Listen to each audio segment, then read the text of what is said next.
Hey guys, this is Solution PODFIC, and today we're going to be reading Insane or Not Insane, that is the question by Art. So this is Chapter 7. The car ride to Arkham was silent except for the steady hum of the tires and the occasional buzz of a morning update from his team. Jason let it pass over him. They were ready, as ready as anyone could be. The real work started today, and this time the work had teeth, not just forms and scoring keys. This was the kind of work that pulled at old scars. The kind that whispered, "You survived. Now prove it meant something." As agreed in the briefing on Tuesday, they'd started with the basics: SAPROF, MMPI-3, MFAST, maybe HCR-20, depending on how things went. Not the flashy tools, not the ones the press would recognize, but the ones that mattered. The insanity instruments, MSC, RCRAS, DIASS, those could wait. Not because they weren't essential, they were. Assessing legal insanity was literally the reason Jason's team had been brought in.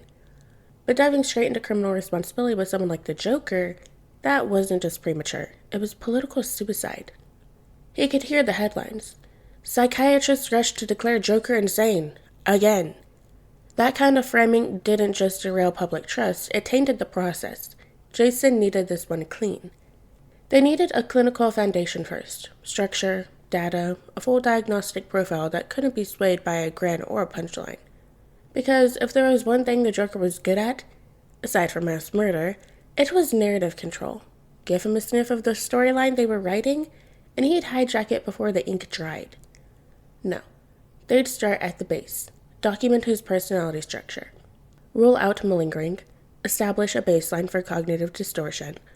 Risk factors, protective mechanisms if he had any. Then, and only then, would they step into the legal minefield of his mental state at the time of the crime. Besides, starting with the insanity tools would send the wrong message to the public, to the judge, to the victims' families, that this was already a foregone conclusion, that the world's most infamous killer was about to skate by, again, on a technicality. It was the right call, clinically sound, strategically airtight. And still, his stomach was knotted. Not fear, not quite, but the kind of tension that lived deep in his gut. Like something bracing for impact. The Joker knew how to read a room, how to spot the narrative being written and gut it from the inside. If they gave him a hint that this was about responsibility, or worse, forgiveness, he'd twist it into a joke so loud no one would hear the truth beneath it. Jason wouldn't let that happen. Not this time. Not while he was the one holding the pen. Not while he could still rewrite the ending. But he'd be lying if he said the logic calmed him. It had been 8 years since he last stood face to face with the man who killed him. 8 years of distance, travel, control, reconstruction. 8 years preparing for this moment, this exact one. And still, the edges of his thoughts were jagged with heat. He told himself it would be different, that he wasn't that kid anymore, that he could look the devil in the eyes and speak in clinical terms. Hold the clipboard steady, keep the gloves on. But now, with Arkham's iron gates coming into view, flanked by stone gargoyles that stared like they knew exactly what was coming, he felt it again. That flicker of static in his chest, like he'd swallowed a wire and the voltage was ramped up by the second. The world was watching. The bats were watching. Gotham was watching. Jason didn't flinch, but he didn't exhale either. Let the Joker perform. He'd seen better. Arkham Asylum, Observation Room 4C. The Joker was already humming when they arrived. Jason stood behind reinforced triple plyglass, the kind used for riot control. Polycarbonate core, steel casing. He'd reviewed the specs himself, signed the emergency override protocol. If the glass gave, containment would shift to the lockdown response team in 12 seconds. 7 if he triggered the silent signal clipped beneath his cuff. Still, looking through at the man shackled to the bolted chair, chains looped from ankle to anchor, wrist restrained to keep him from gesturing too wildly, it didn't feel like enough. Not nearly. No amount of steel could mute what that laugh had done to his blood. 8 years. That's how long it had been since Jason had seen the Joker in person. Not since the rooftop standoff with Bruce, not since he had looked the man in the eyes and known that justice, as the world defined it, was a joke. But this wasn't justice. This was evaluation. Jason caught himself gripping the edge of the monitor table a second too long. Breathed in slow, out slower. Control the breath. control the heart rate. Keep your voice low, your pen moving. That's the job, he reminded himself. The Joker hadn't seen them yet. He was too busy performing to an audience only he could see.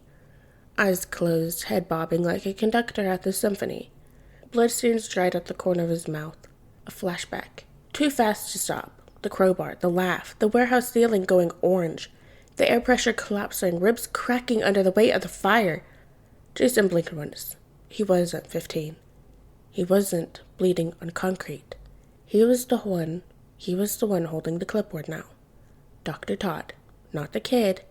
Not the corpse. "Ready," said Sinclair from behind him, crisp as ever, color-coded tablet in hand. Liam gave a tight nod. "Cameras are rolling."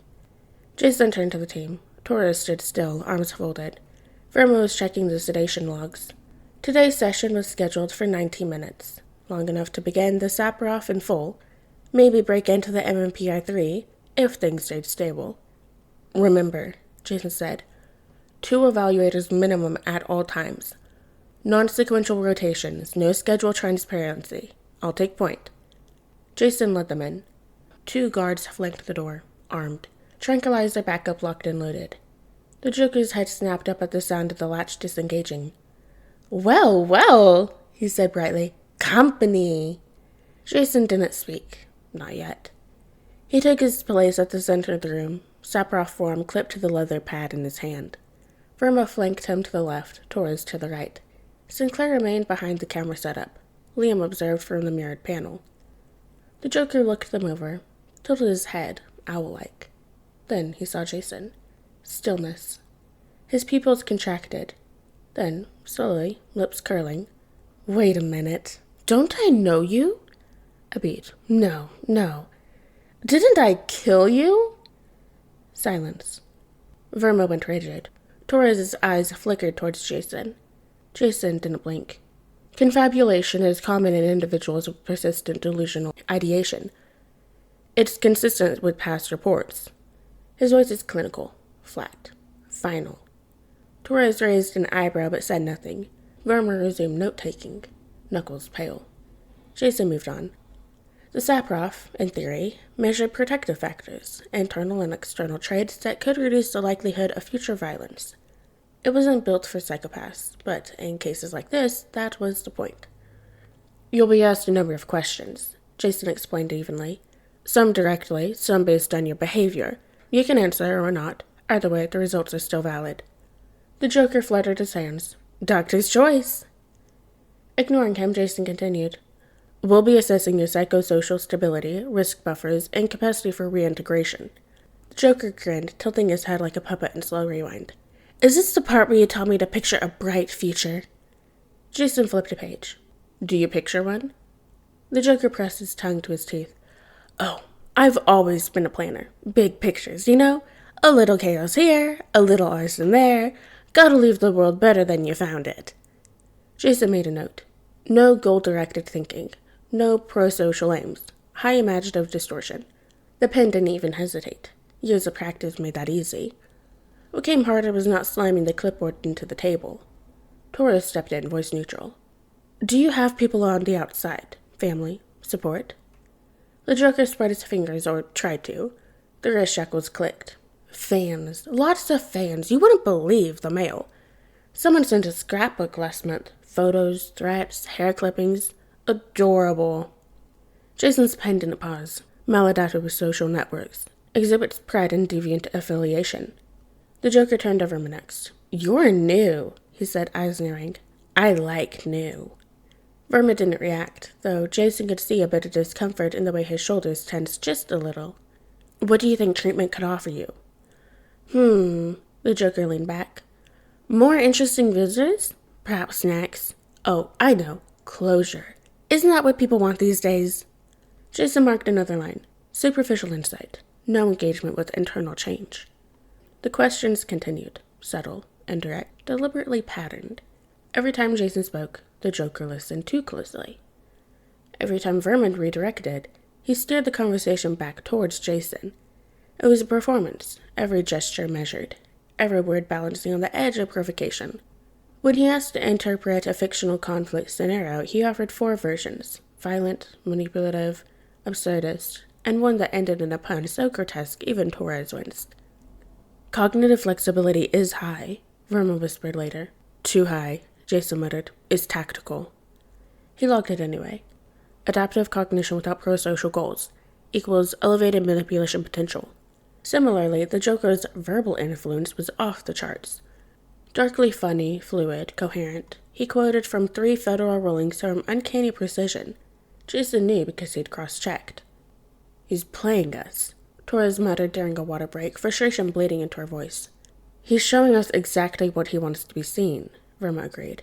Which makes it valuable, Jason said, calm. They resumed. There were moments, brief but undeniable, where the Joker seemed to understand what was happening. That this wasn't about a plea. That this was a forensic autopsy of his own mind. Jason logged everyone. Eventually, the Joker's tone shifted, faintly. A lazy curiosity crept into his skin. So, who's running the show these days? He asked. Still the Bat? Or is this one of those anonymous tip-line evaluations? Because this, he gestured at the clipboard, feels very theatrical. Jason met his gaze. You seem to enjoy theater. Oh, I thrive on it, the Joker said cheerfully, especially when the critics are so easy to provoke. He leaned forward, the cuffs on his wrist clinking softly as he graded wide enough to show the back molars. Although I do admit, I've always had a soft spot for my most dedicated reviewer. Black cape, brooding disposition, no sense of humor. You'd think after all these years he'd learn not to take everything so personally. He let out a wistful sigh, then turned his grin on Jason. Poor thing never quite figured out it was all part of the show. But I suppose you would know all about that, wouldn't you, Doc? Jason didn't flinch, didn't blink, just closed the file. Torres gave a subtle nod. Verma tapped her screen. Session over. Guards re-entered, securing restraints. The Joker leaned forward just slightly, as if parting the curtain for one last encore. You clean up well, Doc, he said softly. Would have made one hell of a Robin. Jason didn't answer. His hands didn't shake. His voice was steady. But the second the observation room closed behind him. He let his forehead rest against the cold tile wall of the hallway, just for a breath.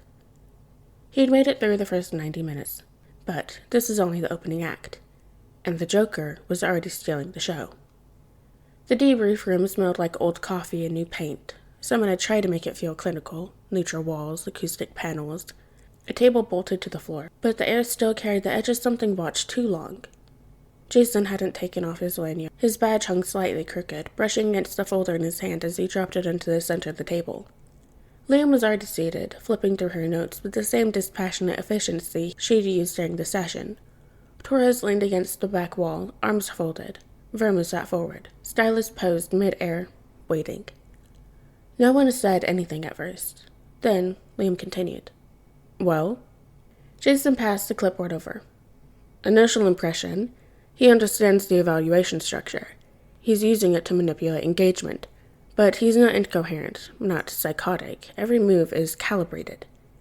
Liam nodded. He knows what this is. He's familiar with the structure, yeah, Jason agreed. Kept staring into it, not unusual for someone high-functioning. High-functioning with what, though? Torres muttered. Jason didn't answer immediately. His jaw tightened. He's organized, Verma said after a beat. Articulate. Responded to abstract prompts, even joked. There's insight, if only selectively. Selective's the key word, Jason said. Everything he gave us today was curated. He's very aware of the spotlight. Liam looked over her glasses. You think it's an act? Jason hesitated. He glanced towards the one-way mirror across the room. The Joker, though no longer visible, lingered like smoke behind the glass. Residual energy in the walls, the floor, the oxygen. I think we need more data, Jason said finally. Let's finish the full Saproff battery, then reassess.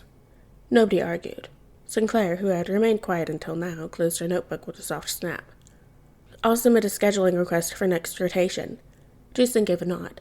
The air felt heavy, like they'd all inhaled something in that room with him. Something that hadn't quite left their lungs. The Joker had performed. That much was clear.